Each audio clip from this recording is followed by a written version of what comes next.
It started with a standing ovation and ended in total chaos.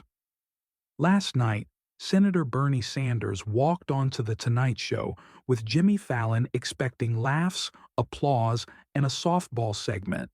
Instead, he insulted the audience, mocked young voters, and set off a chain reaction that forced producers to pull the plug mid-interview.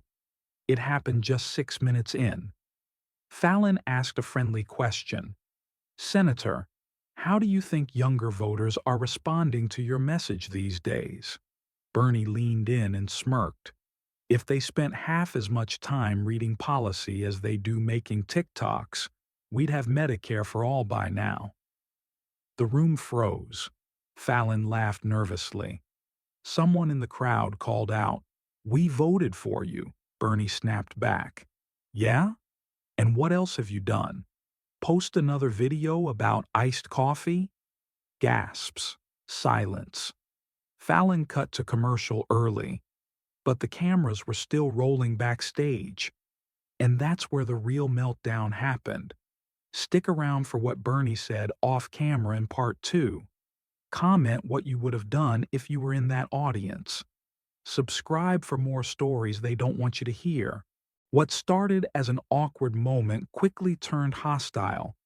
When The Tonight Show cut to commercial early, Bernie Sanders stayed in his chair, visibly irritated. The crowd, however, wasn't done. A group of audience members, seated in the front row, began chanting, "We're not lazy. We showed up for you." Fallon returned from break attempting damage control. "Okay, folks, let's reset. It's live TV. Things get heated." But Bernie didn't budge. Let's talk about it. These kids want revolution without responsibility. The room turned ice cold. Fallon stepped in, trying to pivot. "We've got the Roots standing by. Let's move to music, huh?" But Bernie interrupted. "Jimmy, are you here to entertain? Or to pretend this country isn't falling apart because no one reads past a headline?" That was it. Fallon's face dropped.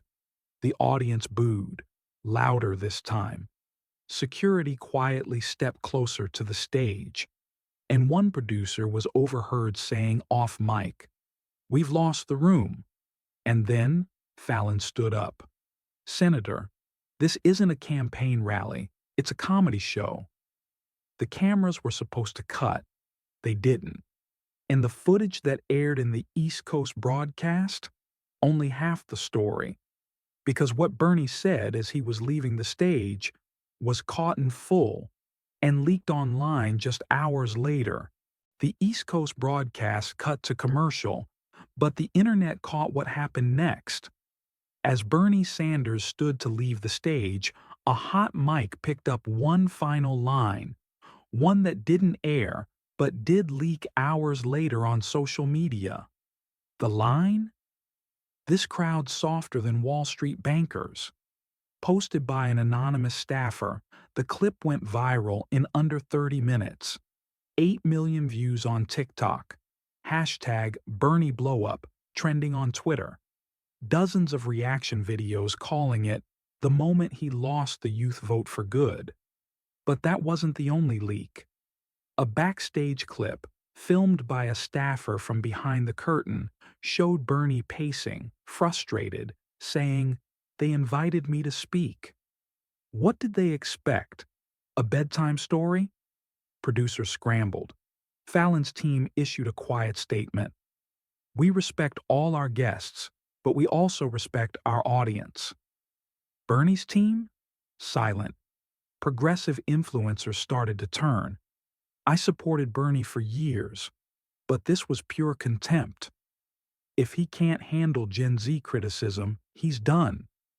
He said we were the future. Now he's blaming us for the past." And just when it looked like things couldn't get worse, a tweet from Bernie's official account added fuel to the fire.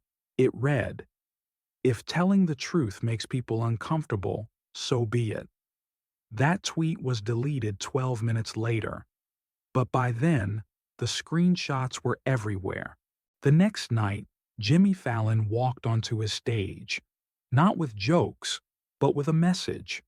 For the first time in Tonight Show history, the opening monologue wasn't comedy. It was damage control. Fallon looked straight into the camera and said, "Last night's interview didn't go the way anyone expected. Not our team, not the audience, and frankly, not Senator Sanders." The crowd stayed quiet. This show is meant to bring people together. We invite voices from all sides. But when a guest mocks the very people who showed up to hear them, that's not a conversation. That's a lecture. The camera zoomed in slightly. We didn't kick Senator Sanders off the show, but after what he said, he wasn't welcome to stay. The crowd finally applauded. Then Fallon added, "To our younger viewers, to everyone who showed up with hope, don't stop speaking up. Don't stop showing up. And don't ever let anyone tell you that activism is a punchline." That monologue went instantly viral. Clips of it were reposted by late-night fans, Gen Z activists, and even political rivals of Bernie. One headline read, "Fallon finds his backbone. Sanders loses his cool." But that night, behind the scenes, Bernie's team was already working on a full response video, and a leaked email from his staff showed just how far the damage had gone. "We can't spin this. We need a statement, or this will follow us into the next election cycle." 2 days after the walk-off, the backlash, and Fallon's viral monologue, Bernie Sanders finally broke his silence. A video was posted to his official X account, captioned simply, "Clarification." No apology, no acknowledgement of the audience. Just Bernie, seated at his desk, looking tired but defiant. "What I said on Fallon's show wasn't meant to insult anyone. It was meant to challenge everyone." He paused. "I have spent my entire life fighting for justice.